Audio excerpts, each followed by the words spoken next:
Well, the first few months of 2016 saw extreme volatility in global markets as investors worried about a slowdown in China's economy and falling oil prices. And a new survey says 40% of investors think volatility in markets is the new normal. Joe Reddy from Wells Fargo Retirement joins me now, the firm that authored this new report. And Joe, this is quite a significant number of investors who think volatility is here to stay. Yeah, they say it's the new normal, Scott, and it's interesting. Another 4 out of 10 said it's really adding stress to their life. So it's clearly, starting to wear on investors. In fact, investor confidence in the stock market as a place to save and invest declined from 43% to 36% in terms of overall confidence level. So, clearly the volatility is starting to create jitters in the stock market, if you will. And do you think this is because the Federal Reserve is finally starting to exit the markets after years and years of stimulus and low interest rates?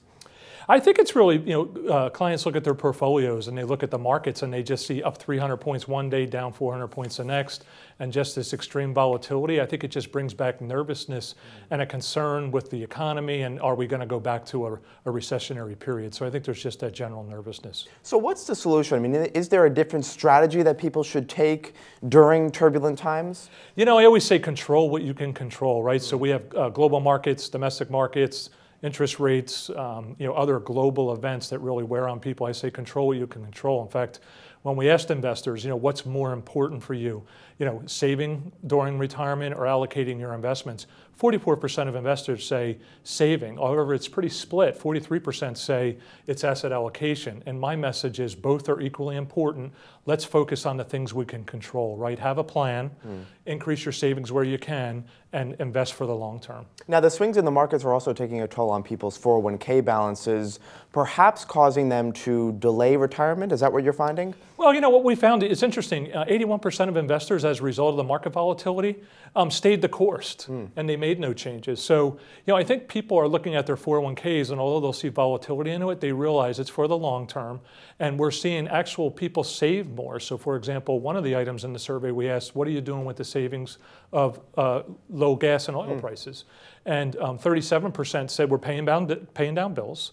31% said we're increasing our savings. So clearly what's going on, whether it's within their 401k or their own personal household budgets, they're improving their own financial wellness, which we think has really good importance for long-term prognosis for their financial wellness. And going forward, if you're looking at your 401k balance and you're still pretty nervous, do you suggest staying the course, or are there other options you can take? No, I do. I mean, 93% of investors said they really value their 401k as a place to save and invest. And what we found is they really value advice. So they're looking for help. And so I always say, look for a financial coach. Look for that person that can sit side by side with you, and help you during these volatile times. But they're looking for help on how to allocate investments. How do I create a withdrawal plan if I'm near the retirement phase? Or how do I create income, right? So all those things are really important. And the best advice is, get a financial coach, help you navigate these turbulent times, but have a plan and stick to it. Our data shows people that have a plan save on average 3 times more. All right, you got to have a plan. Joe Reddy from Wells Fargo Retirement, thanks for coming back. Thanks for having me, Scott. For Main Street, I'm Scott Gamm in New York.